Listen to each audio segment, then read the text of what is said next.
need to learn about how to stabilize whipped cream because we're going to make a Black Forest cake. So when we go to stabilize it, first we need the basics for Chantilly cream. So we have our heavy cream. Remember, we need it to be about 36% fat content.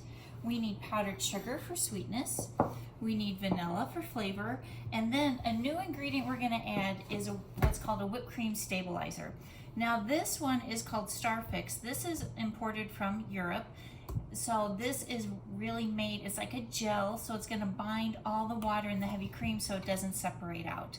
There is a product in the States that's called Whip It. Whip It comes in little blue packets that you can buy at the grocery store. It's about 1 tablespoon, and when you do the Whip It, it's 1 packet for every cup of heavy cream. In the PowerPoint, you're also going to see that you can use gelatin.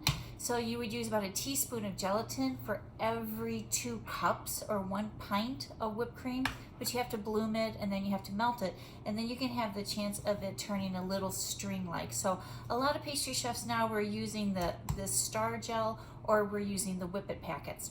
Now when we do this, first thing, when we do basic whipped cream, this goes back to Baking Fundamentals 1 when you had to make whipped cream. So first always shake the cream because we need to incorporate the fat back into the whole mixture. Otherwise, when you open up whipped cream, you can see some particles, some solid pieces up at the surface, and everyone thinks the cream has gone bad. It just starts to separate out a little bit. Always have the whip on the machine. Whip goes in. And what I'm going to do is just start to whip this. And what happens is we're going to do about a teaspoon for every cup. So I have a quart in here, so I need 4 teaspoons. So my exact measurements, as we know in the bake shop, everything's exact. There's 1, 2, 3, 4, and just a pinch to grow on. So there we go. I'm just going to let this start to get a little bit thickened. Because remember, we never want to add our sugar too soon because it can weigh down the cream and then we won't get the peak form that we're looking for. The only way to break this rule is if we're using granulated sugar.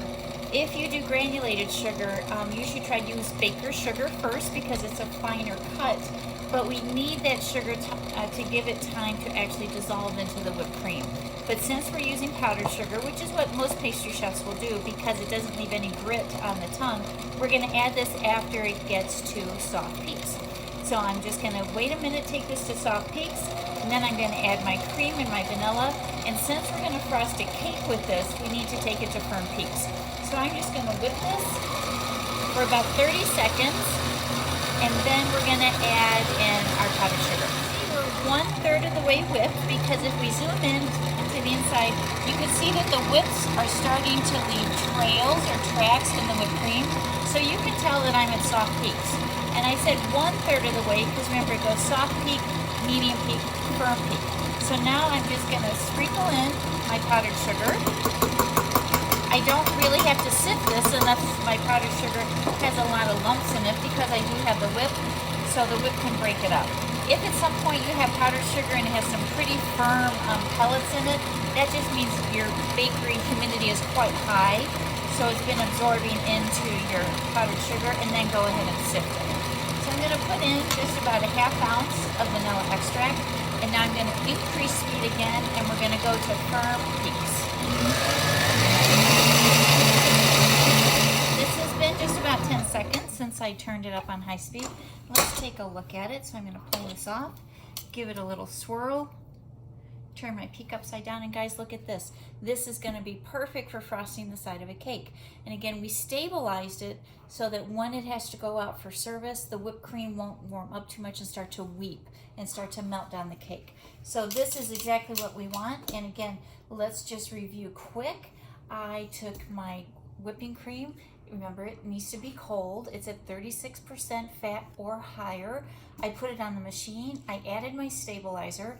Again, if you use that Star Gel or use the Whip It, it goes in right away. If I was going to do gelatin, which I'll probably end up demoing to you in class when we do our Bavarians, you'll see how to do that technique. I took it to soft peaks, and then I added my powdered sugar and my vanilla, and I took it to stiff peaks, and now I'm just going to set this aside while I prep for my Black Forest torte. Okay, so if you give me just a couple minutes, we'll get ready, and then we'll assemble our Black Forest.